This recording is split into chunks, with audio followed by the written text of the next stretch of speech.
Hi guys, this is a tutorial slash demonstration of how textured shadows work.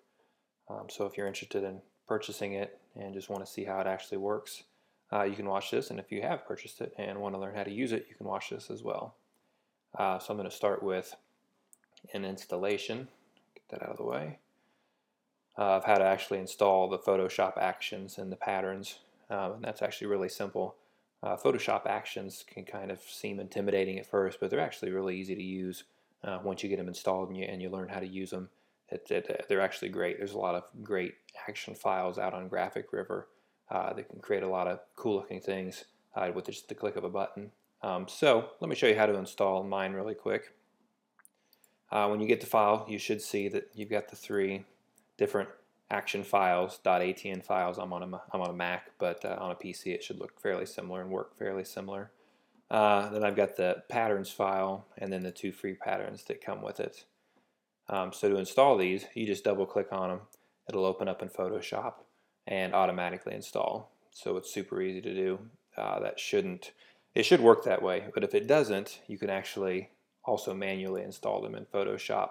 So I've got Photoshop open here, and to install actions, you go up to Window and Actions, and you'll click on the little Options button up here, and you can click on Load Actions, and then go select those ATN files and load them in that way if it doesn't work the other way.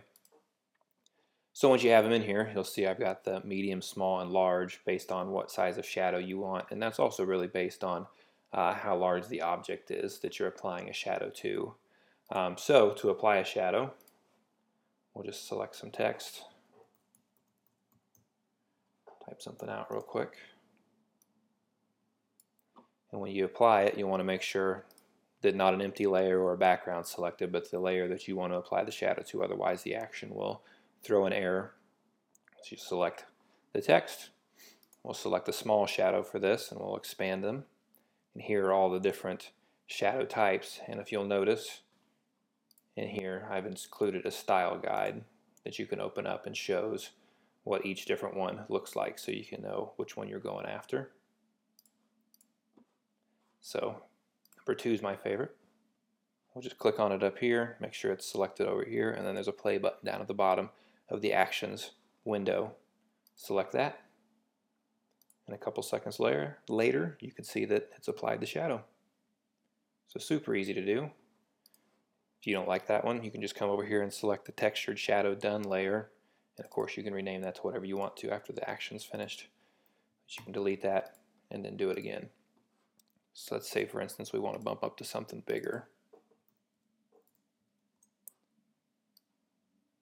Let's go about this size. In this case, you'd want to move up to a textured shadows medium. So we'll do the same thing and hit play, and it applies the shadow to it. Now a couple things you can do to customize this once it's applied the shadow, and they're pretty obvious, but I'll point them out anyway. If you don't like the amount of white spacing that's between your original object and the shadow, you can just select the shadow and just nudge it up a couple pixels. If you want to get rid of it entirely, you can do that as well. Or if you want to create a little more, just nudge it down. Also, if you want to add a little bit of the original color that was in your object back into the shadow, you can see that I've got the fill for the shadow at 0%. You can come and kind of bump that back up, and that gives you some color back into the shadow of what the original object was. So if you want your shadows to kind of share in the same color of the objects, which looks pretty cool, you'd normally want that. You'd want to come and bump the fill back up a little bit. Finally, on the pattern overlay, you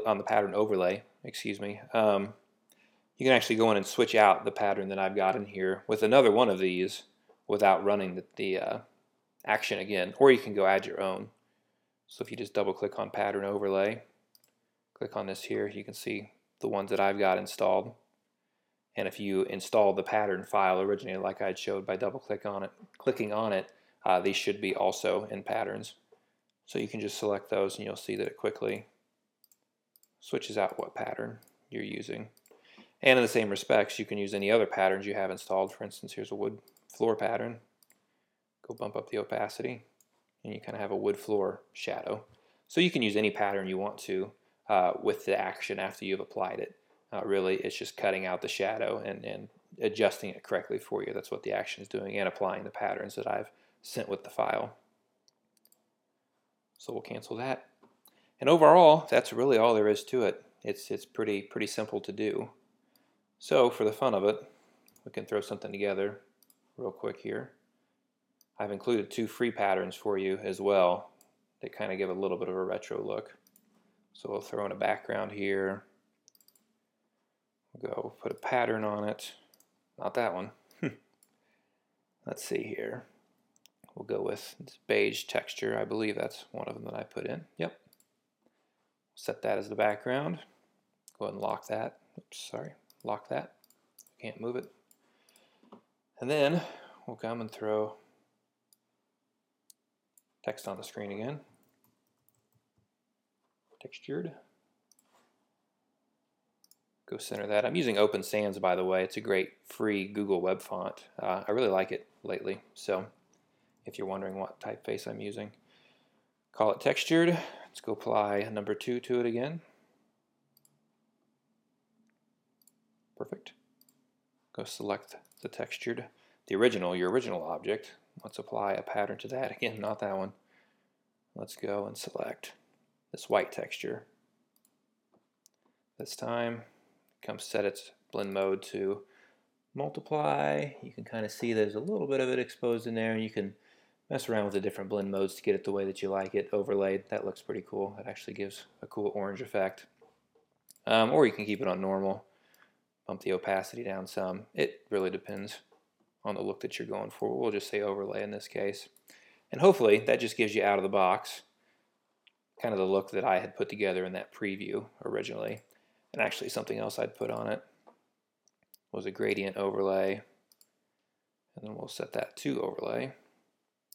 Knock down the opacity. That gives it a little bit of depth. You can see the difference on and off. And then finally, we can go and bump back the color and the shadow a little bit of the original object. And there you go. Admittedly, that doesn't look that great, but at least with a couple textures that I gave you out of the box, you can start to experiment and put together a few of that textured retro look, whatever you want to call that, with the shadows going on. But overall, that's the file. Pretty simple. If you've got any questions, feel free to contact me on my Graphic River contact form on my portfolio page. And if you find any bugs in these actions as well, let me know, and I'd love to work them out, because I had ran into a couple myself already and I fixed those, but there could certainly be more lingering in there when you guys actually start using these in really large files. So please let me know if you run into any bugs, and that's it. Thanks for watching.